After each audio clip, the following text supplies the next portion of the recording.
한 7천만 장 이상 팔렸고요. 7천만 장이요? 네, 기네스 기록에 등재되는데 아직까지 안 깨졌대요. 거기서 이런 얘기를 합니다. 얼마나 억울했으면 잡지에서 봤다고, TV에서 봤다고 다 사실은 아니다.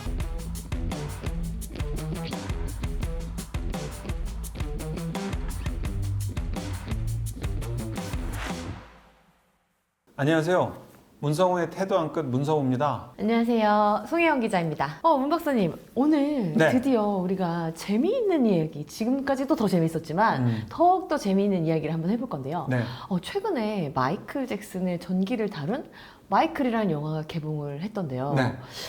좀 근데 마음이 좀 씁쓸하더라고요. 네. 왜냐면 마이클 잭슨의 삶이 좀 평범하진 않았잖아요. 그렇죠. 네. 네. 마이클 잭슨은 진짜 엄청 화려하고 또 그러면서 엄청 외로운 삶을 살았던 팝스타죠. 엄청 천재적인데 의외로 굉장히 순수한 면도 굉장히 많고요. 그러다 보니까 진짜 따뜻한 물, 찬 물, 더운 공기, 찬 공기, 온갖 그 산전수전을 다 겪은 그런 팝스타 같아요.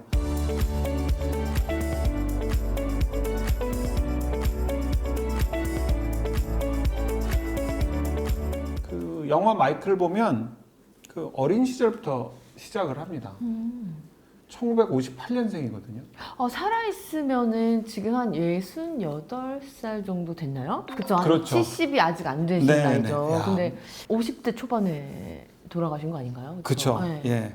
마이클 잭슨 이제 태어나기는 58년도에 태어났는데요. 미국 인디애나주의 게리라는 아주 작은 동네에서 태어났는데 이 동네가 좀 가난한 동네였고요. 이 아버지 조 잭슨, 마이클이라는 영화에서 굉장히 상징적으로 많이 나와요. 조 잭슨이란 이 아버지는 철강 노동자였고요.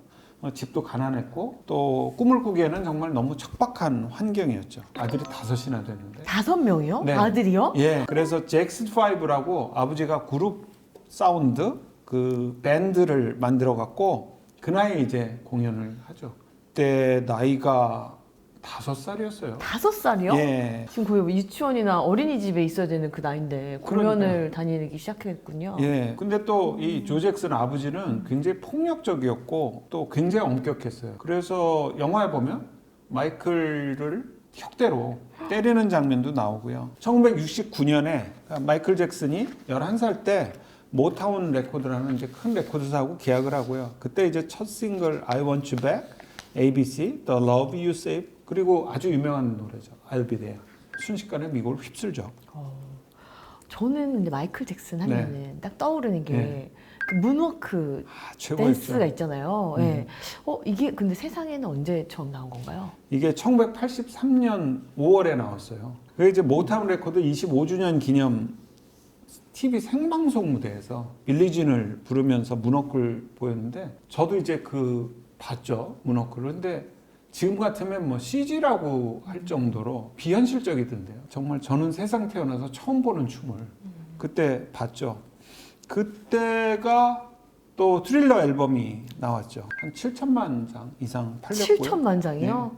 네. 와. 그게 기네스 기록에 등재되는데 아직까지 안 깨졌대요. 싱글 앨범으로 7천만 장 팔렸고요. 그 영화에 보면 MTV라는 정말 백인 가수 전용의 그런 아티스트 뮤직비디오를 방송하는 채널이 있었는데 거기 마이클 잭슨은 못 나와요. 흑인이라는 이유로. 그래서 그 당시에 이제 CBS 레코드가 MTV에 전화해서 마이클 잭슨의 뮤직비디오를 안 틀면 그 당시 CBS 레코드에 소속돼 있던 빌리 조엘, 신디 로퍼 이런 아티스트를 안 내보내겠다. 기획사 사장님이 MTV에 전화해서 뮤직비디오를 안 틀면 진짜 전체 가수, 우리 소속사에 있는 전체 가수 출연을 다 안 하겠다라고 엄포를 놨고 그게 사실 MTV에서 인종장벽을 깨트린 아주 획기적인 사건이죠. 그러니까 마이클 잭슨은 우리가 보면 그냥 노래하는 가수, 팝스타인데 이 마이클은 굉장히 자기가 여러 가지 벽을 깨고 세상을 향해 도전을 굉장히 많이 해요. 그래서 MTV도 자기가 굳이 꼭 나와야겠다고.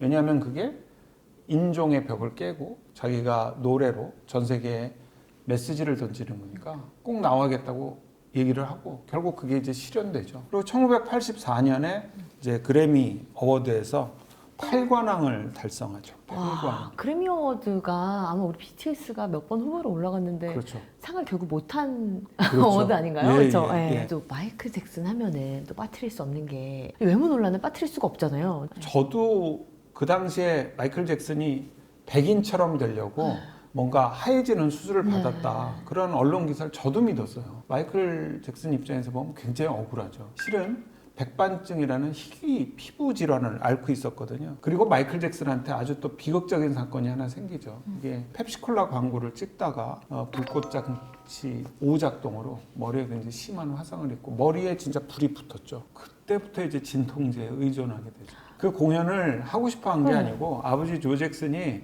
이거 하자 그래서 내키지 않았는데 네. 가족을 위해 나간 건데 정말 큰 마이클 잭슨 사고를 입장에서는 당해서. 큰 사고를 당했죠. 타블로이드라는 이제 미국의 매체 종류 있잖아요. 늘 이렇게 자극적인 사건만 다루는 그런 매체에 보면 마이클 잭슨에 대해서 늘 많이 공격을 하고 그런 루머도 많이 이제 보도를 했죠. 근데 마이클 잭슨이 앨범 히스토리에 보면 타블로이드 정키라는 노래가 있어요. 거기서 이런 얘기를 합니다. 얼마나 억울했으면 잡지에서 봤다고, TV에서 봤다고 다 사실은 아니다. 진짜 자기는 얘기하고 싶었던 게 많았겠죠. 정말 억울했던 것 같습니다. 네. 근데 아동 성추행 혐의 사건도 있었잖아요. 네. 마이클 잭슨 이제 1988년에 네버랜드라고 자기만의 이제 놀이공원을 만들죠. 전 세계 아이들을 무료로 초청해서 즐겁게 놀게 해주려고 만들었고요. 사실 마이클 잭슨은 어린 시절에 별로 없었잖아요. 5살 때부터 공연을 하고 11살에는 완전히 프로 가수가 돼서 정말 유년기가 없는 어린 시절이 없는 그런 애처로운 또 어린 시절을 보낸 팝스타인데요. 이제 마이클 잭슨은 진짜 선의로 애들이 즐겁게 놀게 해주려고 했는데 1993년에 조던 챈들러라는 소년이 있었어요. 이 소년의 아버지가 마이클 잭슨을 아동 성추행으로 고소를 했죠. LA 아동복지국 수사 결과 혐의 없음, 무죄. FBI 수사도 했는데 증거 없음. 전부 다 무죄를 입증받았는데 그래도 마이클 잭슨은 1,500만 달러, 자그마치 1,500만 달러에 합의를 합니다. 이 합의를 한 이유가 유죄라서 합의를 한 게 아니고요.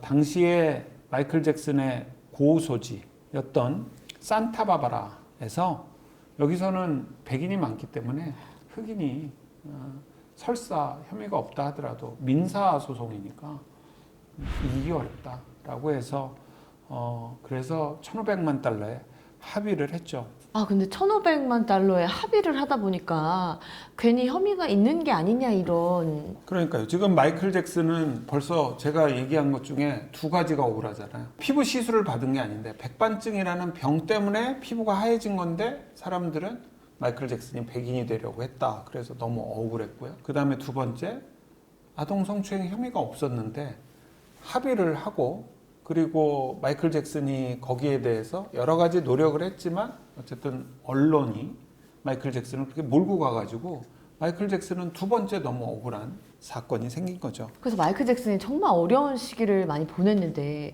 근데 그 당시에 이제 여동생이면서 또 전설적인 팝스타인 자넷 잭슨이랑 함께 음악으로 세상을 정면 돌파하겠다 이런 결심을 하고 내놓은 음악이 있다고 하던데요. 어떤 곡인가요? 그 노래 제목이 스크림입니다. 스크림. 막 소리 지르다. 진짜 내가 너무 억울해서 소리를 질러야겠다. 이 스크림인데요.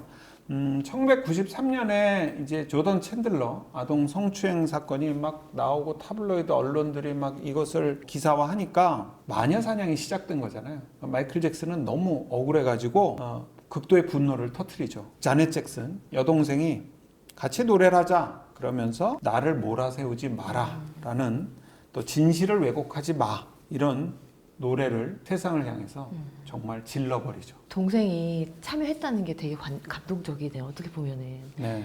본인도 얽히고 싶지 않을 수도 있잖아요. 그런데 우리 오빠는 그런 사람이 아니다 이렇게 생각하면서 또 이제 함께 노래를 불렀다는 게 참 대단한 것 같습니다. 참 그 부러운 남매예요. 그래서 그 자넷 잭슨은 오빠를 위해서 내가 방패가 돼줄게. 그리고서는 노래를 같이 하고요. 그리고 뮤직비디오도 같이 찍었어요. 이 뮤직비디오 보면 SF 영화 같이 우주에서 막 소리를 지릅니다. 남매라는 이유만으로 이렇게 도울 수는 없는 건데 그렇죠. 평소에 인품도 좀 드러나는 것 같고요. 빌보드 차트 또 5위로 이 노래는 단숨에 뛰어오르고요. 그리고 또 그래미 어워드에서 최우수 단편 비디오상도 받고요. 마이클 잭슨이랑 여동생 자넷 잭슨은 음악과 춤을 통해서 막 메시지를 내놓은 거죠. 세상을 향해 반격을 하고요.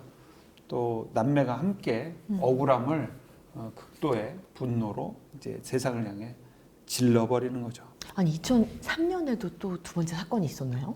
예, 10년 만에 그 당시에 암으로 투병 중이던 게빈 아르비조라는 소년의 가족이 이번엔 형사 재판으로 마이클 잭슨을 형사 고소를 합니다. 무슨 사건인데요? 이것 역시 이제 아동 성추행 성추행? 사건이었죠. 네, 마이클 잭슨은 보통 사람 같으면은 네. 진짜 화병 때문에 알아눕고 했을 텐데 어쨌든 열심히 또 방어하고 결백이 입증돼서 배심원 전원 만장일치 무죄가 나오죠. 그때 이제 배심원 전 대표 인터뷰에서 이렇게 얘기를 해요.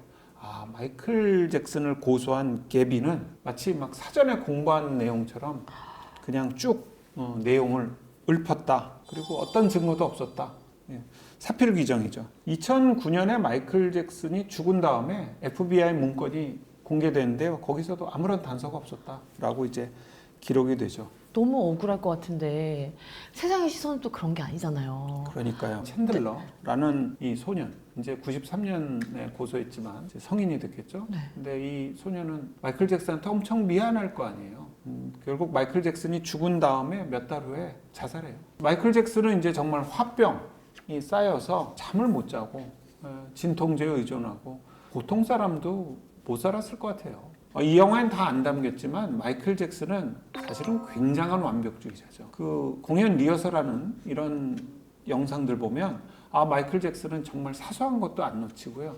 정말 최선을 다한 팝스타죠. 그리고 아까 말씀드린 것처럼 MTV에 자기가 나와야겠다라고 얘기한 건 그냥 그쯤 됐는데 뭐 MTV에 또 한 번 나온들 안 나온들 무슨 차이가 있겠어요. 근데 마이클 잭슨은 내가 인종차별을 깨고 흑인 가수도 MTV에 나오는 건 내가 선두에 서서 한번 해보리라. 그러고서는 몰아붙였고 결국 이제 그래서 MTV에서 대박이 나죠. 이런 내용들이 이제 마이클에 담겨 있고요. 그 마이클이라는 영화는 2억 달러가 들었대요. 3천억? 많이 들었네요. 네. 예. 아니 그 사실 영화를 보면요. 조금 제가 이게 3천억이나 들 영화인가라는 생각이 들긴 해요. 물론 이제 많은 공연 장면도 나오고 하는데 그 마이클 역은 마이클 잭슨의 조카죠. 자파 잭슨이 워낙 삼촌을 똑같이 닮아갖고 연기도 잘하고 춤도 잘하고 더 몰입이 될 것 같습니다. 네, 정말 저렇게 삼촌을 닮았나 할 정도로 굉장히 비슷하고요. 그리고 자파 잭슨이 토크쇼 같은 데 나온 거 보면 정말 마이클 잭슨이 살아서 온 것 같아요. 역시 유전자의 힘은 대단합니다. 아니 근데 그 영화에서는 네. 어쨌든 그런 성추행 의혹이나 이런 것들이 들어가 있진 않다고 하던데요. 네네. 네. 그 영화는 맨 끝에 이제 배드라는 역시 마이클 잭슨의 히트곡을 부르는 걸로 끝나는데 이게 한 1987년까지만 담겨 있는 거죠. 그러니까 그 후에 마이클 잭슨이 세상을 떠날 때까지 그런 내용들은 안 담겨 있어요. 그래서 그럼 진짜 어린 시절 얘기만 네. 탑스타가 되는 과정들만 담겼군요. 예, 그래서 마이클이라는 영화가 너무 일부만 담았다. 진짜 인간 마이클은 다 담지 못했다라는 얘기가 있는데 아마 그래서 그런지 맨 끝에 자막이 그의 이야기는 계속된다 이렇게 떠요. 보통 이러면 이제 반응 보고 이제 네, 투 나오는 반응 거죠. 보고, 네. 네. 그래서 2028년에 투가 나온다는 얘기도 있고요. 마이클 잭슨이 음악만 한 게 아니잖아요. 네. 어떻게 보면 사회적으로 영향이 굉장히 크다고 볼 수 있는데요. 좀 어떤가요? 마이클 잭슨이 1985년에 발표한 위아더 월드는 아프리카 기아 구제를 위해서 만든 노래인데 정말 모든 가수들, 당시에 탑 가수들이 전부 다 참여했고 그래서 2009년에 미국 의회에서는 마이클 잭슨을 아메리칸 레전드, 미국의 전설로 추대하자 이런 법안도 나왔었고요. 마이클 잭슨은 좋은 일도 엄청 했어요. 그 마이클이라는 영화에도 많이 나오는데요. 아픈 아이들 찾아가서 늘 위로해주고요. 그리고 힘을 주죠. 근데 마이클 잭슨이 생을 마감했다는 뉴스는 저도 기억이 나요. 네. 굉장히 좀 충격을 받았었던 것 같은데 어떻게 하다가 이제 생을 마감하게 됐나요? 이 마이클 잭슨이 2009년에 런던에서 50회짜리 대규모 콘서트를 준비해요. 복귀 콘서트. 이걸 준비하는 과정에서 리허설을 한 달 앞두고 당시 그의 개인 주치의가 처방한 약물을 과다 복용해서 정말 허무하게 사망을 하죠. 그 주치의는 이제 4년형을 선고받았고요. 마이클 잭슨은 정말 허무하게 51세의 나이로 레전드에서 정말 레전드로 남게 되죠. 그럼 이 마이클 잭슨이라는 사람을 박사님 한 줄로 정의를 하자면 좀 어떻게 표현할 수 있을까요? 정말 굉장히 다양한 캐릭터를 갖고 있어요. 어릴 때 놀지 못해서 평생 소년으로서 그 감성을 갖고 있고요. 그리고 완벽주의자로서 팝스타로서 정말 공전의 히트곡을 엄청 내놨고, 그러면서도 너무 취약한 면이 있어서 그런 2번이나 억울한 사건에 몰렸었고요. 그리고 그 머리에 화상 입은 불운한 사건으로 또 진통제에 의존하게 되고, 그래서 한 사람에게 이런 일이 다 일어날 수 있을까 하는 불운, 동시에 또 굉장한 행운의 사건들도 있었지만, 저는 마이클 잭슨은 어린아이 같으면서도 동시에 세상을 향해서 자기가 팝으로, 노래로 메시지를 냈던 정말 성숙한 또 어른의 모습을 갖고 있는 탑스타라고 생각을 합니다. 실제 가서 보시면 제가 말씀드린 내용도 이제 흐름 속에 나오는 거고, 그 공연, 그 다음에 조카인 자파 잭슨의 부활, 마이클 잭슨의 재연, 그리고 정말 문워크를 정말 큰 스크린에서 보고, 그리고 또 마이클 잭슨이 가졌던 그런 여러 번민도 살짝 엿볼 수 있는 흥미로운 영화입니다. 그래서 영화는 꼭 보셨으면 좋겠어요. 하나씨, 해외 바이어가 보낸 첨부 파일 10개 분석해서 오늘 안에 정중하게 답장 보내고 퇴근해요.